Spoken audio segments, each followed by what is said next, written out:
இந்த படம் மிகப்பெரிய இன்னும் மிகப்பெரிய வெற்றி அடையணும்னு ஆண்டவன்கிட்ட வேண்டிக்கிறேன்.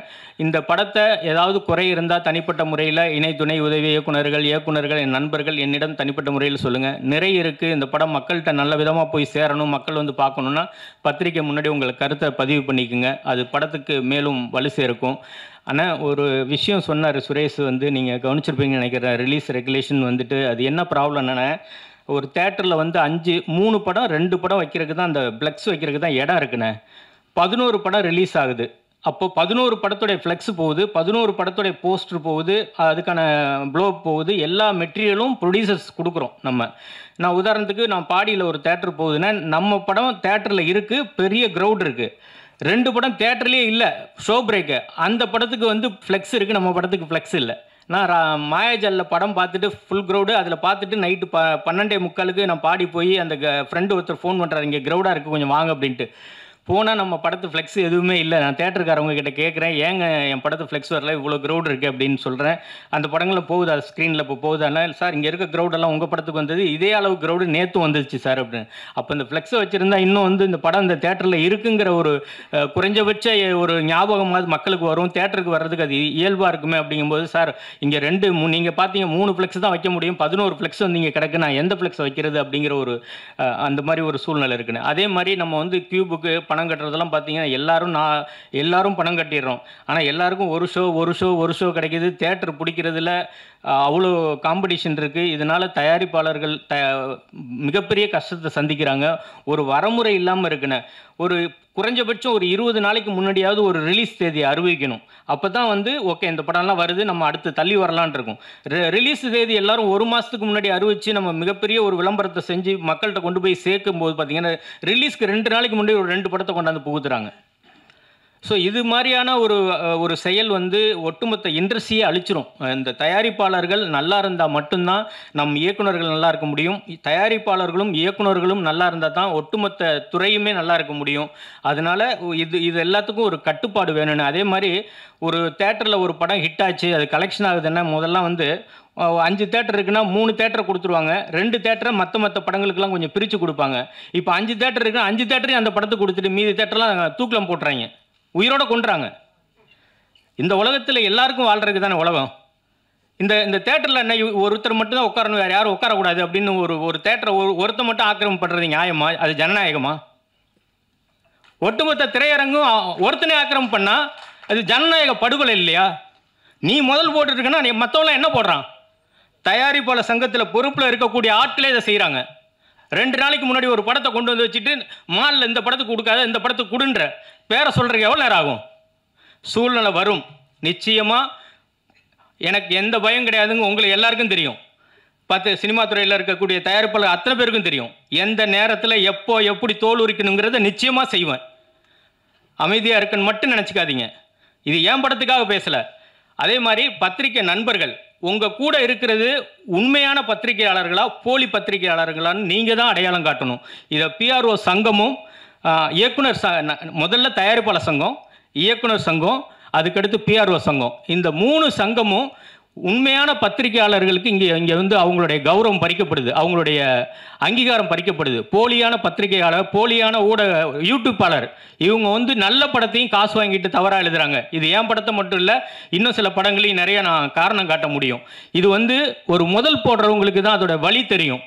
அதனால் தயவு செய்து நீங்கள் வந்து இந்த சமுதாயத்தில் ஊடகத்தில் நீங்கள் பதிவு பண்ணும்போது, அதாவது நல்ல பத்திரிகையாளர்கள், நேர்மையான பத்திரிகையாளர்கள், நேர்மையான யூடியூபர்கள் அவங்களாம் நாங்கள் வரவேற்கிறோம், போட்டுறோம்.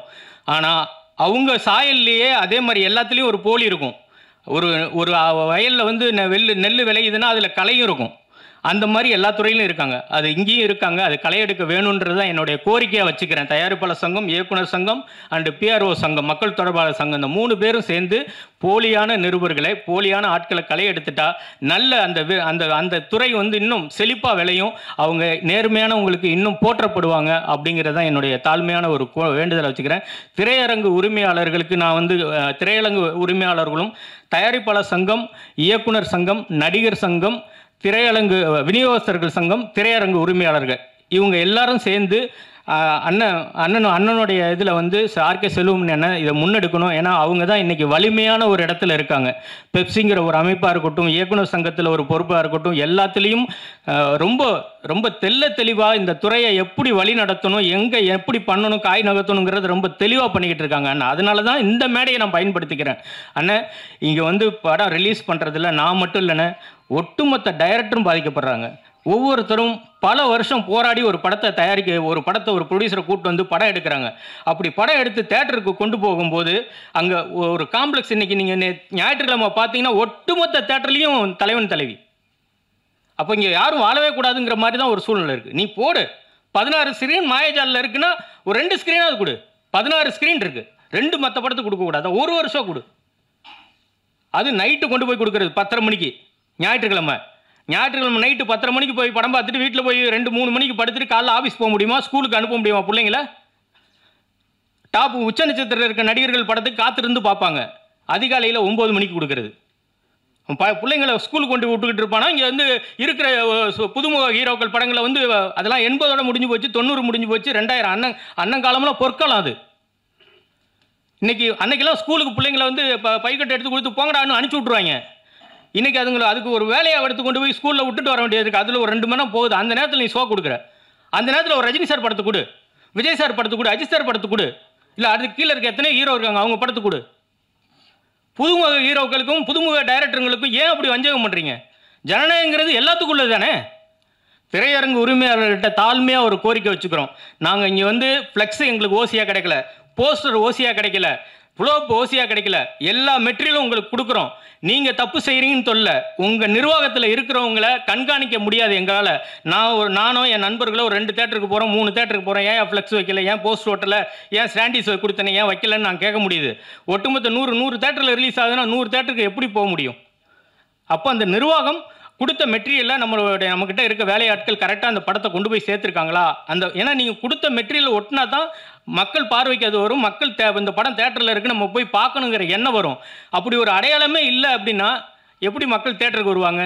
அதனால் அண்ணன் வந்து அண்ணனுடைய இந்த காலகட்டங்களில் இந்த விஷயத்துக்காவது படம் ரிலீஸ் ரெகுலேஷனில் இந்த மெட்டீரியல் தேட்டர் ஒதுக்குறதில்ல அண்ணன் வந்து எங்களுக்கு அண்ணனுடைய இதில் நாங்கள் வந்து நீண்ட நெடுக்காலம் சினிமாவில் இருக்கிறதுனால பெரிய அனுபவம் பிஜி பிச்சைமணியனுக்கு இருக்கிறதுனால எஸ்டி சுரேஷ்குமார் கூட இருந்ததுனால இந்த காம்படிஷனில் அடித்து ஒரு பெரிய லெவலில் நல்ல டைம் எல்லாமே எங்களுக்கு ஷோ டைம் எல்லாமே நல்ல டைம் கிடைச்சதுக்கப்புறம் சில பேர் வந்து நைட் ஷோவாக மாற்றி விட்டோம். அதுவும் எங்களுக்கு தெரியும்.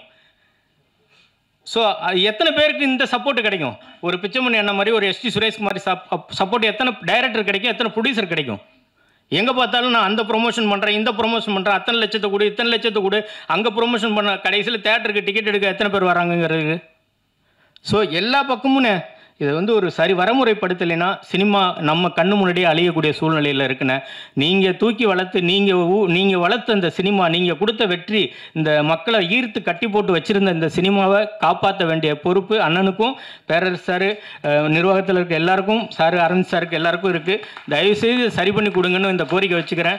போகி படத்தை பெரும் வரவேற்பு கொடுத்ததுக்கு பத்திரிகை நண்பர்கள் ரொம்ப முக்கிய காரணம். பத்திரிகை மற்றும் ஊடக நண்பர்கள், ரசிக பெருமக்கள் எல்லாருக்கும் போகி படத்தோடைய நன்றியை தெரிவிச்சுக்கிறேன், இந்த குழுவோட நன்றியை தெரிவிச்சுக்கிறேன்.